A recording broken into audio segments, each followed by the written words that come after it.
Dan kembali kepada persoalan tadi, sekali-kali saya memohon, jangan gampang menerima, mengiyakan informasi. Sekalipun datang dari siapapun, ini untuk kedua kali saya sampaikan, sekalipun datang dari orang yang bersorban, mengaku ustadz sekalipun, guru kita sekalipun itu datang dari yang mengaku mulia, keturunan mulia. Coba camkan, dari orang mulia mengaku mulia, dari keturunan mulia, di pengakuan dia. Kalau yang disampaikan itu tidak sesuai dengan Al-Quran, tolong jangan diterima. Saya hanya sebatas menyampaikan, dan selanjutnya terserah para sahabat, tidak ada paksaan. Toh jangankan saya, Allah juga tidak memaksa kepada umat manusia yang lain untuk menerima ajaran Islam. Bahkan Nabi Muhammad juga dikatakan, Allah juga berpesan kepada Muhammad, wahai Muhammad, katakanlah, bagimu agamamu, bagiku agamaku. Jadi bebas, tidak ada paksaan. Tugasmu hanya menyampaikan, Muhammad. Kamu hanya sebatas menyampaikan. Jadi ini penting sekali saya tekankan. Saya juga heran kenapa kalau orang yang ngomong itu seperti orang yang udah dipercaya, langsung diterima, sami'na wa ta'na, aku dengar, aku laksanakan. Tapi kalau yang ngomong itu orang biasa-biasa, orang yang tidak terpandang, sekalipun benar, itu merasa diabaikan. Berarti dalam hal ini kita tidak adil. Jangan merasa tidak, rasa kebencianmu, jangan rasa ketidaksukaanmu, kamu berlaku tidak adil. Kalau salah katakan salah, kalau benar katakan benar. Itulah Quran yang berbicara, surat apa saya juga lupa, tapi kalau para sahabat ingin tahu, silahkan cek sendiri.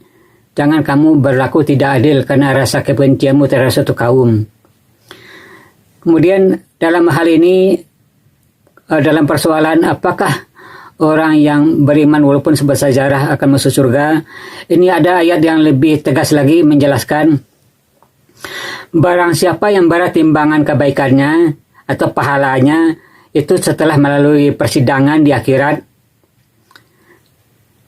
dan setelah ditimbang-timbang dan setelah ditanya berapa saksi termasuk tubuh kita, pendengaran mata kita ditanya sebagai saksinya, dan ternyata berat timbangnya berat, maka mereka itulah orang yang beruntung.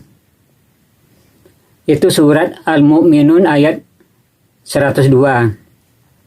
Kemudian barang siapa yang ringan timbangan kebaikannya, maka mereka itulah orang yang merugikan dirinya sendiri. Merugikan dirinya sendiri, bukan merugikan orang lain, bukan dirugikan oleh orang lain, tapi merugikan dirinya sendiri. Jadi dalam hal ini kita tidak bisa menyalahkan orang lain, tidak, bahkan catatan pun tidak bisa disalahkan. Mereka itulah orang yang merugikan dirinya sendiri. Mereka kekal di dalam neraka jahanam. Mereka kekal di dalam neraka jahanam. Yang namanya kekalian abadi, tidak akan keluar selama-lamanya, kekal selama-lamanya, abadi.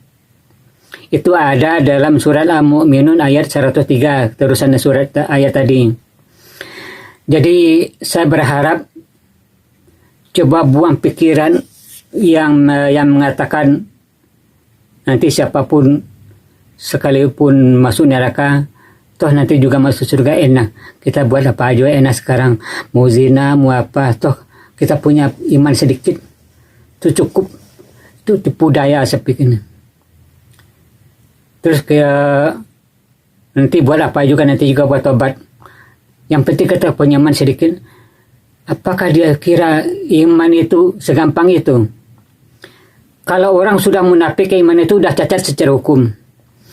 Kalau orang sudah berbuat kafir, maka keimanan itu sudah cacat, tidak sah lagi secara hukum itu. Kalau orang sudah menduakan Tuhan atau munafik atau musyrik, maka keimanan itu sudah sah, sudah tidak sah secara hukum, sudah batal demi hukum. Mau dikatakan apa lagi? Walaupun iman sebesar zarah, sebesar zarah juga boro-boro, jangankan sebesar zarah, sebesar kumpalan gunung juga udah enggak diakui, udah batal secara hukum, Udah batal tuh udah nggak sah lagi itu. Walaupun sebab sejarah nggak sah. Jadi jangan bermimpi dengan kalimat toh nanti masuk surga dikira enak tuh masuk neraka. Panas api di dunia juga udah nggak ketahan. Untuk sahabat ketahui api itu bermacam-macam tipenya, ada yang merah itu panasnya nggak terlalu, walaupun nggak terlalu tapi ya panas minta ampun. Kemudian biru lebih sedikit panas, kemudian putih jauh lebih panas lagi, dan ada lagi yang berwarna hitam itu jauh lebih panas lagi, cuma adanya di neraka. Kalau putih di dunia masih ada untuk peleburan baja atau apa. Kalau biru di kompor kita di rumah tangga pakai gas bisa biru. Tapi kalau merah pakai api biasa bisa. Jadi saya memohon tolong sampaikan pada sahabat-sahabat yang lain, buang pikiran yang tadi yang mengatakan itu. Buang dalam dada perasaan kita, buang ya jauh. Itu tipu daya setan. Dan kepada siapapun yang menyebarkan bahwa siapa yang menyebarkan kalimat bagi siapa yang punya iman sebesar zarah nanti bisa masuk surga, bisa keluar masuk surga walaupun dia masuk neraka dulunya. Saya memohon, bukan berarti saya menggurui, dan sekali lagi saya batas menyampaikan, tolong jangan disebarkan pemahaman ini. Kalau tidak mau mempertanggungjawabkan di akhirat nanti, apakah pendapat saya ini salah atau benar, semua berpulang pada sahabat sendiri. Saya hanya sebatas menyampaikan, karena ini adalah channel sebatas menyampaikan, dan kepada Allah lah kembali segala urusan. Dan akhir kata saya mengucapkan terima kasih atas segala perhatian para sahabat. Terima kasih, saya mengucapkan terima kasih atas segala kebijaksanaan sahabat untuk bisa memaklumi keterbatasan saya dalam menyampaikan mungkin tata bahasa atau logat yang kurang sempurna, dan sahabat memaklumi. Saya juga mengucapkan terima kasih. Akhir kata saya ucapkan assalamualaikum warahmatullahi wabarakatuh.